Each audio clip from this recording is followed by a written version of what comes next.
Oh mes frères, oublions la terre et tout ce qu'elle contient. La terre nous éloigne de la vision de la Trinité ineffable que les saints contemplent dans le Saint-Esprit. Restons fixés dans la prière pure de toute imagination et demandons au Seigneur l'esprit d'humilité. Le Seigneur est doux et humble de cœur. Il aime ses créatures. Matthieu 11, 29. Là où est Dieu, là se trouve l'amour universel même à l'égard des ennemis. Qui ne possède pas un tel amour, qu'il le demande au Seigneur qui a dit « Demandez, vous recevrez, cherchez, vous trouverez ». Matthieu 7, 7. Et lui vous donnera un tel amour.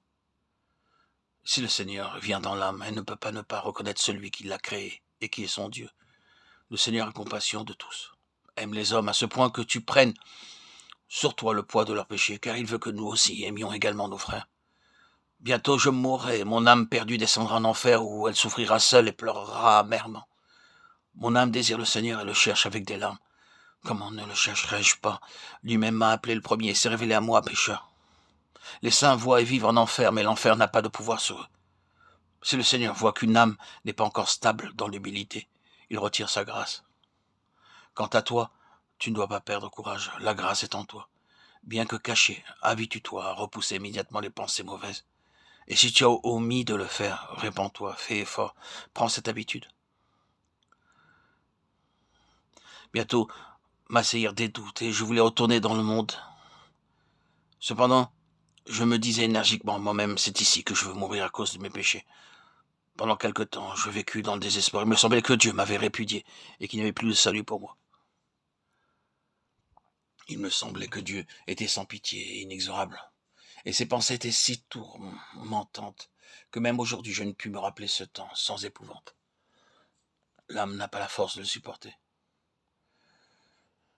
Adam, père de l'humanité, avait connu le bonheur de l'amour de Dieu au paradis, et c'est pourquoi il souffrait amèrement quand le péché l'eut chassé de l'Éden, Genèse 3, 23. Il lui fait perdre l'amour et la paix de Dieu. Il remplissait le désert de ses lamentations, et la pensée de ce qu'il avait perdu tourmentait son âme. J'ai offensé mon Seigneur aimé. Il ne désirait pas tellement le paradis et sa beauté qu'il ne souffrait d'avoir perdu l'amour qui attire continuellement l'âme à Dieu. Toute âme qui, après avoir connu Dieu dans le Saint-Esprit, a perdu la grâce, ressent la souffrance d'Adam. Elle est malade et triste d'avoir affligé le Seigneur aimé.